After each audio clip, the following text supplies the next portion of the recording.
जी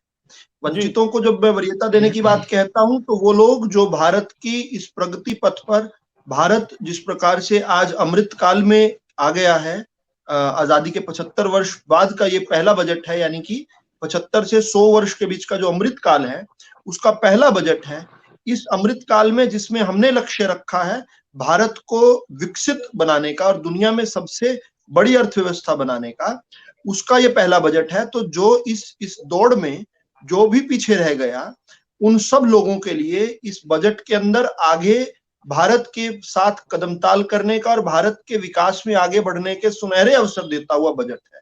हर वर्ग को छूता हुआ बजट है। एक जिस प्रकार से कैपिटल एक्सपेंडिचर, सबसे सराहनीय बात है कि चुनाव अगले वर्ष ही है। बहुत सारे लोग इस पर उम्मीद कर रहे होंगे कि रेवड़ियां बटेंगी, इस प्रकार का कोई चुनावी रहने वाला है। उसकी बजाय बहुत अच्छे तरीके से आर्थिक सेहत पर ध्यान देते हुए सरकार ने, जिस प्रकार हमने देखा 2014 से निरंतर कैपिटल एक्सपेंडिचर जो कि पूंजीगत निवेश है उसको हर साल बढ़ाया था। इस साल तो कमाल ही कर दिया, 33% का इंक्रीज, 33% का इंक्रीज, यानी कि आज 10 लाख करोड़ रुपए का अगर हम अपना ढांचागत विकास के अंदर, उसमें हम इंफ्रास्ट्रक्चर डेवलपमेंट के अंदर अगर पैसा लगा रहे हैं तो सोच ही सकते हैं इससे कितने लाखों करोड़ों रोजगार के अवसर उत्पन्न होंगे, कितना निवेश भारत के अंदर आएगा, भारत कितना सुदृढ़ होगा। चाहे ट्राइबल स्कूल्स की बात करें, चाहे एकलव्य विद्यालय की बात करें, हरियाणा को कितना फायदा होगा, मैं सिर्फ उसी पर चर्चा करूंगा।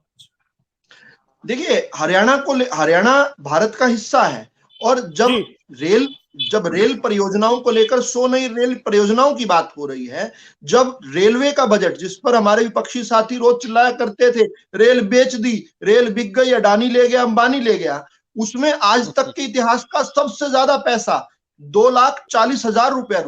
जो है, अगर ये वंदे भारत की ट्रेन आएंगी तो ये हरियाणा से होकर निकलेंगी। मैंने अभी ढांचागत विकास को लेकर बात की, अगर रोड इंफ्रास्ट्रक्चर बन रहा है तो हरियाणा से होकर भी सड़कें निकल रही हैं। अगर हम बात कर रहे हैं, हमारे जो 6 मेडिकल कॉलेजेस बन चुके हैं और अगले कुछ दिनों में 16 और बनने वाले हैं, इनके साथ साथ हर कॉलेज के साथ एक नर्सिंग कॉलेज बन रहा है, केंद्रीय बात कर रहे हैं, तो ये हरियाणा के आम जनमानस को होगा। ये कितने सारे जो रोजगार के अवसर उत्पन्न हो रहे हैं वो। और सबसे अधिक जो बात कहना चाह रहा हूं, जो सबसे बड़ी हाईलाइट है, कि जिस प्रकार से 66% इंक्रीज किया गया अर्बन हाउसिंग में, अर्बन एंड रूरल दोनों हाउसिंग में प्रधानमंत्री आवास योजना के तहत, तो इसका अधिकांश लाभ जो है हरियाणा को इसलिए होने वाला है क्योंकि हरियाणा अभी भी अग्रणी रहा है। मनोहर लाल जी की सरकार ने प्रधानमंत्री आवास योजना के तहत, हम जानते हैं 35,000 से अधिक मकान जो है वो दे चुके हैं गरीबों को, और लगभग 23,000 जो है वो निर्माणाधीन है, बहुत जल्दी मिलने वाले हैं। अन्य किसी भी राज्य